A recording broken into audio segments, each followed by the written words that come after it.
வணக்கம் அன்பு சகோதர சகோதரிகளே.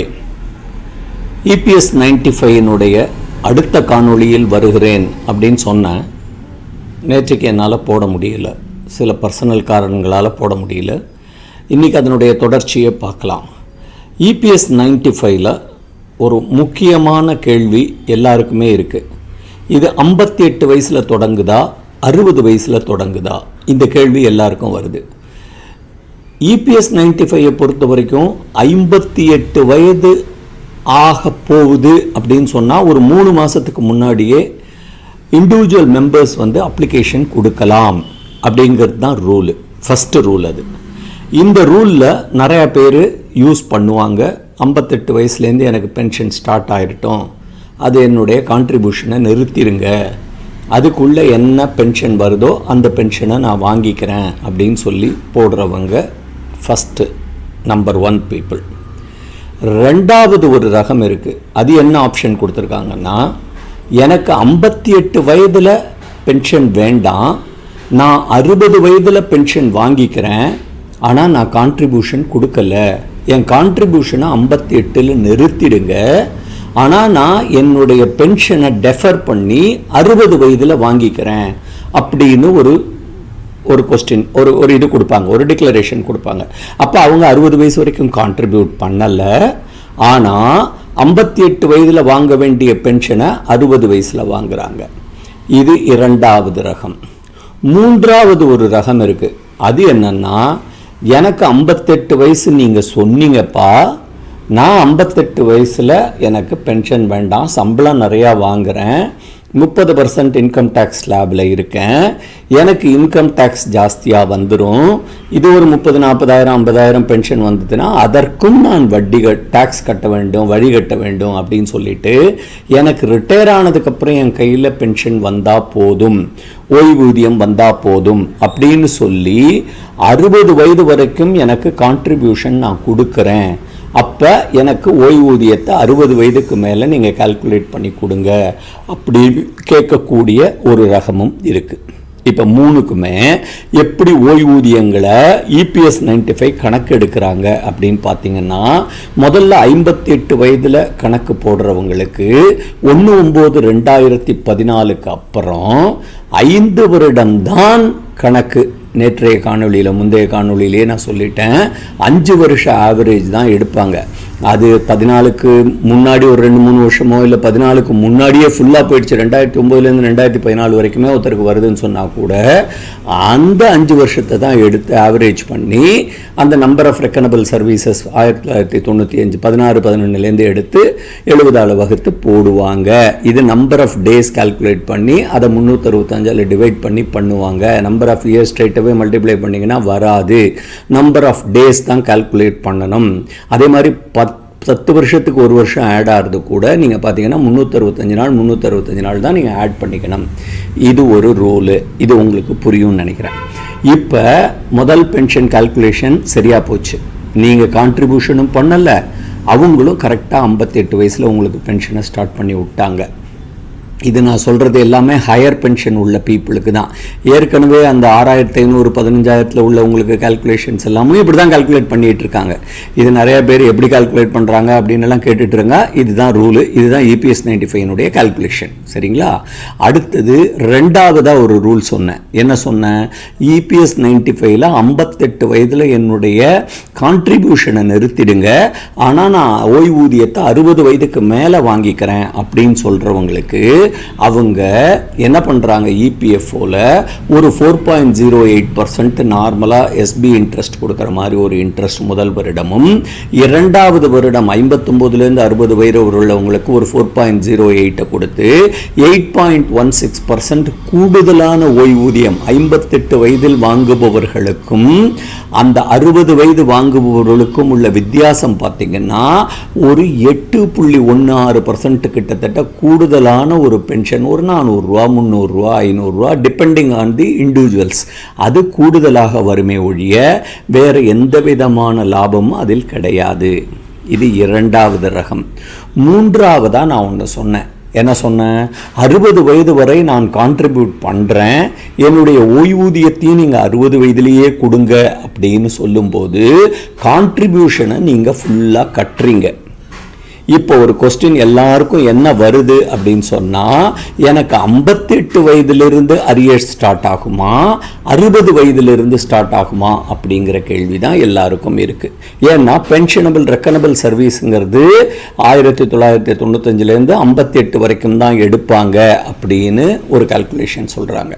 இப்போ எனக்கு தெரிஞ்ச வரைக்கும் சில இபிஎஃப்ஓ சம்பந்தப்பட்ட சில சர்க்குலர்ஸ், சில விதிமுறைகள், அதை ஃபாலோ பண்ணுற கம்பெனியிலெல்லாம் விசாரித்ததுக்கப்புறம் எப்படி கால்குலேஷன் பண்ணுறாங்கன்னு சொன்னால், 58 வயதில் இருக்கிறவங்களுக்கு 53லிருந்து 58 வரைக்கும் உள்ள 5 வருஷத்துக்குள்ள ஆவரேஜ் எடுக்கிறாங்க.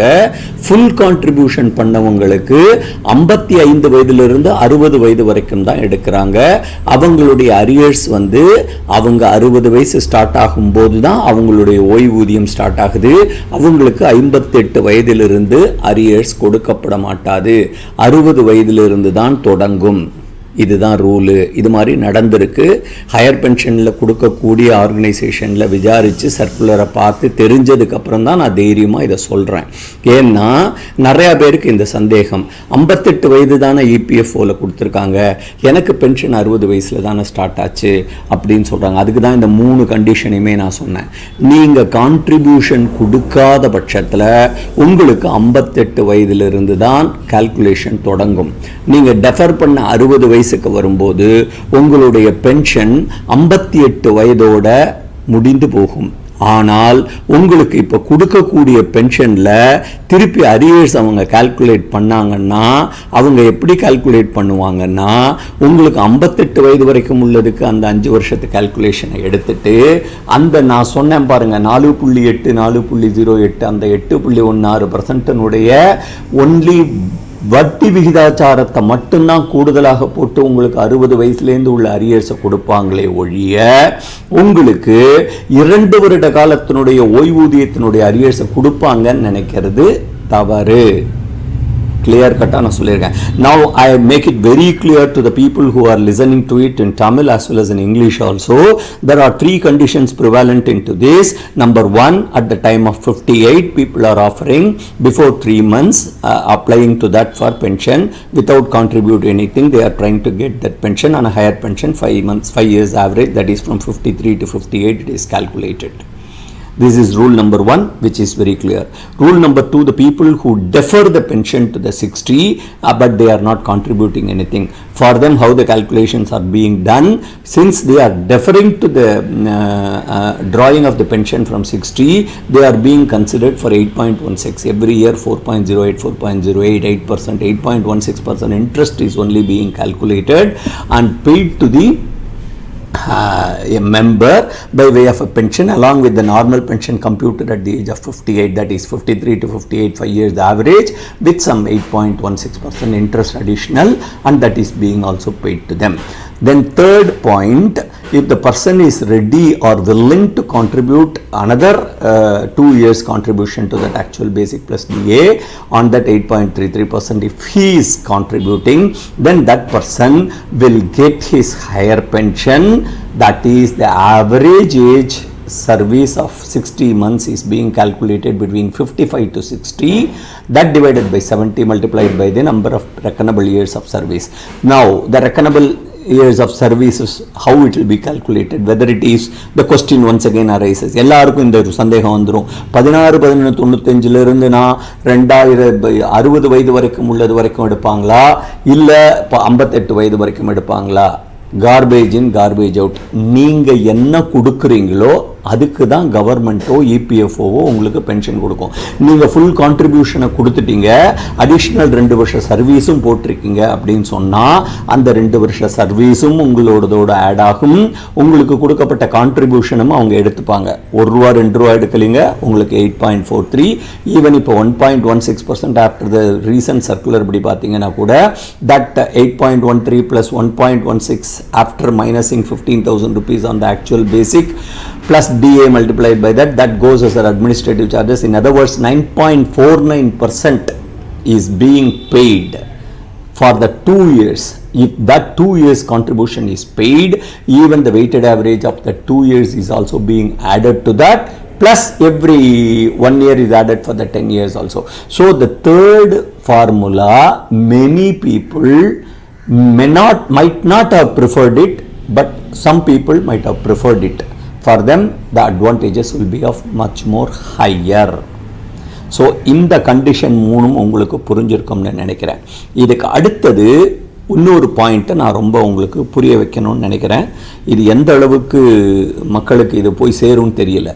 இப்போ இன்கம் டேக்ஸை பொறுத்த வரைக்கும் நம்மளுடைய கான்ட்ரிபியூஷனை இந்த ஹையர் பென்ஷன் வராத போது நம்ம என்ன பண்ணிட்டோம், இந்த பணத்தை வாங்கி நம்ம டெபாசிட் பண்ணிட்டோம். போஸ்ட் ஆஃபீஸ்லேயோ பேங்க்லேயோ எங்கேயோ கொண்டு டெபாசிட் பண்ணி அதிலிருந்து வரக்கூடிய வட்டியை under section 80L we have என்ன பண்ணிட்டோம், இன்கம் டேக்ஸில் சார்ஜ் பண்ணி 100 ரூபாய்க்கு 10 ரூபாயோ 20 ரூபாயோ 30 ரூபாயோ அவர்களுடைய ஸ்லாபுக்கு தகுந்த மாதிரி இன்கம் டேக்ஸை நம்ம பேமெண்ட் பண்ணியாச்சு. இப்போ குறைஞ்சது இப்போ ஒரு சர்வீஸில் இருக்கிறவர்னு வச்சுப்போம், என்ன மாதிரி ஆளுங்களை எடுக்கிறத விட சர்வீஸில் இருக்கிறவங்களுக்கு ஒரு 50 லட்சம் ரூபாய். இந்த 50 லட்சம் ரூபாய்ங்கிறது ஒரு அமௌண்ட்டு. என்ன மாதிரி உள்ள சர்வீஸில் இருந்து ரிட்டையர் ஆனவங்களே எடுத்துக்கங்க, அவங்க ஒரு 30 லட்சம் ரூபாய் கட்டணம்னு சொல்கிறாங்க அப்படின்னு சொன்னால், இந்த 30 லட்சம் ரூபாயை நான் என்னுடைய ட்ரஸ்ட் ப்ராவிடென்ட் ஃபண்ட்லேருந்து வாங்கி அந்த கேபிட்டலை டெபாசிட் பண்ணி அதனுடைய வட்டிக்கு ஒரு 10, 20, 30% என்னுடைய இன்கமுக்கு தகுந்த மாதிரி, இன்கம்னா ஒரே ஒரு இந்த இன்ட்ரெஸ்ட் இன்கம் மட்டும்தான் இருக்கணுங்கிற அவசியம் இல்லை. ஹவுஸ் ப்ராப்பர்ட்டி இன்கம் இருக்கலாம், ட்ரேடிங் இன்கம் இருக்கலாம், இல்லை புல்லியன் மார்க்கெட் இன்கம் இருக்கலாம், இல்லை வேறு ஏதாவது பிஸ்னஸ் பண்ணியிருக்கலாம், இல்லை கன்சல்டன்சி எடுத்திருக்கலாம், ஏதோ ஒன்று பண்ணியிருக்கலாம், பிஸ்னஸே கூட பண்ணியிருந்திருக்கலாம். ஸோ இந்த மாதிரி இன்கம் இருக்கும்போது அந்த interest earned out of the contributions has already suffered income tax. இப்போ நிறைய ஆர்கனைசேஷனில் சுப்ரீம் கோர்ட்டினுடைய வேர்டிக் படி அண்டர்டேக்கிங் கொடுக்கும்போது ஒரு வார்த்தை எழுதுகிறாங்க. என்ன எழுதுகிறாங்க, you have to pay the interest till the date of your repayment to the PF authorities அப்படின்னு சொல்கிறாங்க. சுப்ரீம் கோர்ட்டினுடைய ஆர்டரை இன்டர்பிரிட்டேஷன் நம்மளுடைய சிஇஓ ஆஃப் சிபிஎஃப்ஓ சொல்கிறாங்க.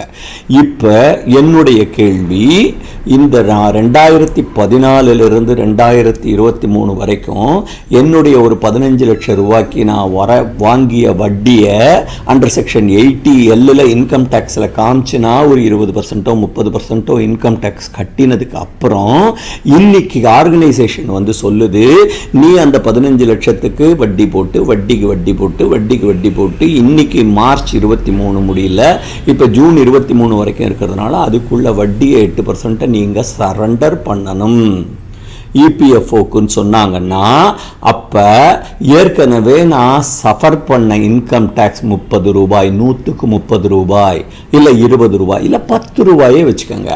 அந்த 10 ரூபா வீதம் எனக்கு ஒரு 9 வருஷத்துக்கு இன்கம் டேக்ஸ் நான் கட்டியிருக்கேன். ஒரு 30% 20% நீங்கள் கட்டினீங்கன்னா குறைஞ்சது ஒரு 1.5-2 லட்சம் ரூபாய்க்கு மேலே நம்ம கவர்மெண்ட்டுக்கு டைரெக்டாக இன்கம் டேக்ஸ் செலுத்தியிருக்கோம். இந்த வட்டி என்கிட்ட பணமே இல்லை, நான் திருப்பி கட்டிட்டேன்.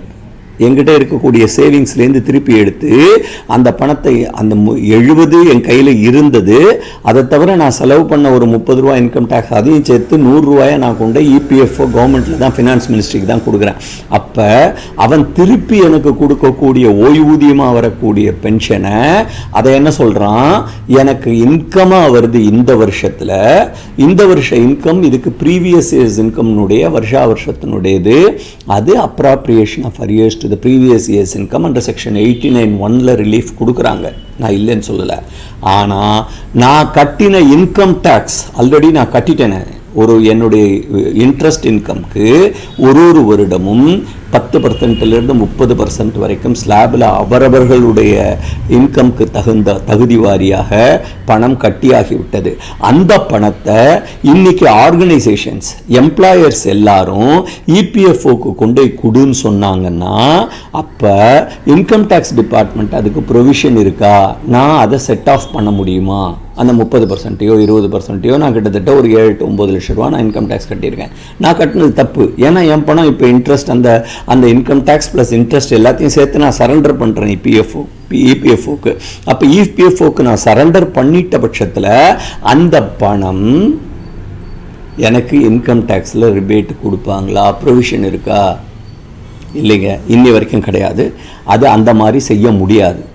நம்ம சதர்ன் ரீஜனில் மெட்ராஸ் ஹைகோர்ட்டில் உச்சநீதிமன்றத்தில் நம்ம கேஸ் போட்ட போது இந்த வட்டி விகிதாச்சாரமே வேண்டாம், நீங்களும் வட்டி கொடுக்காதீங்க, அவங்களும் வட்டி கொடுக்க மாட்டாங்க, இன்ட்ரெஸ்ட் போர்ஷனை சைலண்ட்டாக அப்படியே விட்டுடுங்க, உங்களுக்கு ஹையர் பென்ஷன் ரெட்ராஸ்பே எஃபெக்ட் 58 வயசோ 60 வயசுலேருந்து தொடங்க வேண்டியது மட்டும் வரும், அரியர்ஸ் மட்டும் நீங்கள் வாங்கிக்கோங்க, அவங்களுக்கு நீங்களும் வட்டி கொடுக்காதீர்கள், நீங்களும் அவர்களுக்கு வட்டி கொடுக்காதீர்கள்னு பார்த்திபன் ஆனரபிள் ஜட்ஜு கொடுத்த ஜட்ஜ்மெண்ட்டு இப்போ கூட மெட்ராஸ் ஹைகோர்ட் ஜட்ஜ்மெண்ட் இருக்குது. இது ஒரு கேஸ் போட்டு வின் பண்ணி வச்சுருக்கோம். ஆனால் சுப்ரீம் கோர்ட்டில் கொடுத்தது என்ன சொன்னாங்க? கொடுக்கக்கூடிய அரியர்ஸுக்கு இன்ட்ரெஸ்ட் கிடையாது, அதை மெம்பர்ஸ் கிளைம் பண்ணக்கூடாது கவர்மெண்ட்லேருந்து, அப்படி தான் வேர்டிங்ஸ் கொடுத்தாங்களே ஒழிய நீ கடைசி டேட் வரைக்கும், இன்றைக்கி டேட் வரைக்கும் நீ இப்போ 4 மாதத்துக்குள்ளே முடிக்கணும்னு சொன்னாங்க. 4 மாதத்துக்குள்ளே முடிக்க முடியல, சிஸ்டம் இல்லை, அது பண்ண முடியல, இது பண்ண முடியல, 2 மாதம் எக்ஸ்டென்ஷன் கொடுத்தாங்க. இப்போ அந்த 2 மாதம் எக்ஸ்டென்ஷன் இப்போ ஜூன் 26 வரைக்கும் பண்ணிட்டாங்க. இப்போ இதே மாதிரி போகும்போது அடுத்த 1 மாதம் எக்ஸ்டென்ஷன் கொடுப்பேங்கிறாங்க எம்ப்ளாயருக்கு.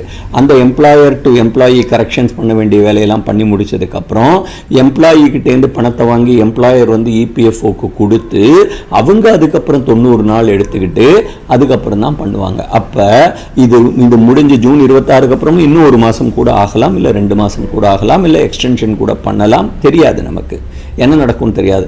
அப்போ அது வரைக்கும் நீங்கள் இந்த இன்ட்ரெஸ்ட்டை நீங்கள் கால்குலேட் பண்ணி வட்டிக்கு மேலே வட்டி கொடுத்துக்கிட்டே இருந்தால் அப்போ இவங்க கொடுக்கக்கூடிய 8% minimum interest in addition to that plus that 8% return of capital னு சொல்கிறோம் இல்லைங்களா. ரிட்டர்ன் ஆன் கேபிட்டல்ங்கிற வார்த்தையை ஆன் எடுத்துருங்க, ஆஃப் போட்டுக்கோங்க. ரிட்டர்ன் ஆஃப் கேபிட்டல்னு நான் சொல்கிறேன் இல்லை, அந்த ரிட்டர்ன் ஆஃப் கேபிட்டல் இந்த மாதிரி ஒரு வட்டியை கூட கொடுத்தீங்கன்னா உங்களுடைய 12 வருட காலத்தினுடைய டிஸ்கவுண்டிங் ஃபேக்டர் 17 வருஷம் இல்லை 15 வருஷம் ஆகக்கூடிய வாய்ப்புகள் போய் சேரும். இது இந்த வட்டி போடுறதுங்கிறது எம்ப்ளாயர்ஸ் நிறையா கம்பெனிஸில் வட்டியை போட்டு கால்குலேட் பண்ணி கொடுத்துருக்காங்களே ஒழிய மற்றபடி யாரும் இதுக்கு வட்டி சொல்லலை. அப்படி வட்டி சொன்னால் இந்த கேள்வி வரும். Please, I am making it once again. I am trying to cover it up both in English as well as this one. The income tax suffered interest of 10 to 30% on the capital what we had it in our hand is to be surrendered to the department EPFO for the 8 years or 7 years. Will the income tax department give a rebate to us? Can we claim back that money in our income tax return? Is there any provision to that? According to my knowledge, to the best of my understanding, there is no such provision of having paid the income tax and claimed this one. And if at all, if it has to be claimed, we may have to reopen the file along with the 89(1) relief whenever we get it. That time we may have to calculate it, and this has to be contested with the income tax commissioner's office, and then arrears has to be calculated and the ITO assessment has to be done. It's $1 million question. It's not an easy joke. So I just wanted my video to go to the EPFO authorities as well as to the finance ministry and ministry of labor. If these people come to know that the interest is to be charged only up to the date of exit, உங்களுடைய 58 வயது வரைக்குமோ 60 வயது வரைக்கும் contribution எப்போ கொடுக்குறீங்களோ அந்த பீரியடுக்கு மாத்திரம்தான் நீங்கள் வட்டியை கேட்கணும், வட்டியை நாங்கள் கொடுக்கணும். அதுவே இப்போ நீங்கள் பார்த்தீங்கன்னா நியாயமான தர்மமான முறையில் அதுவும் ஆல்ரெடி சஃபர்டு இன்கம் டேக்ஸ் தான். பட் அட்லீஸ்ட் நம்ம அதுக்கப்புறம் ரிட்டையர் ஆனதுக்கப்புறம் நம்மளுடைய பொருளாதார நிலைமையை கருத்தில் கொண்டுகிட்டு if we have to consider after the retirement period if 100 rupees is earned by way of an interest on which 30% or 20 or 10% income tax has already been paid to the department, income tax department, if another 100 rupees is being deposited with the EPFO by way of interest plus income tax what we have suffered, then who will return that 10% or 20% income tax? My dear brothers and sisters, please share this particular video so that it reaches to the ears of the EPFO commissioners who are sitting. They are the stalwarts, they are sitting, they should know about this. If they are demanding the interest till the date of your payment, that is the contribution is surrendered to the EPFO on EPS scheme, then the question of income tax suffering has to be answered by the ministry. This is a very, very valid point. Please make it assured that you all, at least those who are seeing my videos, at least share one. This is, I am repeatedly telling you, I am not making it for money. These YouTube's advertisements are coming as per the policy, it is coming. And if at all that also I would like to clarify it, that a minimum of 10 to 20 lakhs of subscribers are required, and more than 2 lakhs, 3 lakhs views are to be considered. Sometimes $100 you may be getting it, that's all. The many people are thinking that advertisements will fetch a lot of revenue on that. Nothing will get it. You won't get such a revenue. It is only for the social cause I am doing it. Repeated again that I have started this YouTube for my Tamil film critic position. For that, in 2011 I started, today it is 2023. மக்களே புரிஞ்சு கொள்ளுங்க, இது மக்களுக்கு ஒரு விழிப்புணர்வுக்காகவும், மக்களுக்கு இந்த பென்ஷனை பற்றி புரியலை தெரியலைங்கிறதுனால எனக்கு தெரிஞ்சதை 4 பேருக்கு சொல்லி கொடுத்து அவங்களும் புரிஞ்சுக்கிட்டோங்கிற ஒரு நல்ல எண்ணத்தில் தான் இதை பண்ணுறேன். அதுக்காக தான் I am requesting all of you to share this particular video. At least one share, somebody share, may have a close contact with the EPFO people, or some relatives may be there in the EPFO commissioners, relatives also may be working in some of the oil industries or in steel industries or in FCA or anywhere. Somewhere they will also pass it on to the EPFO commissioners and income tax officials, and then the government of India, Ministry of Labor and Ministry of People. They may see this particular video and then give a brain to that. They will think about it, and they have to give a circular in such a way before the payment is demanded. They should not ask for the interest till the date of this payment, because every organization, they have calculated till March 23 the highest rate of interest. Every year cumulative interest has been charged, and in my case I am telling you it was 15 lakhs rupees. Now it has gone to 26 lakhs of rupees. It is very difficult for everybody to contribute this, and this is, I don't know why they have made such a statement, and this particular portion is not attracting the eyes of the people. So மக்களே தயவு செஞ்சு புரிஞ்சுக்கங்க, இந்த விஷயத்திற்காக உங்களிடம் கரம் கூப்பி கேட்கிறேன். இது போய் சேர வேண்டிய இடம் வரை ஷேர் பண்ணுங்க மக்களுக்காக. நன்றி. ஸ்ரீனிவாசன்.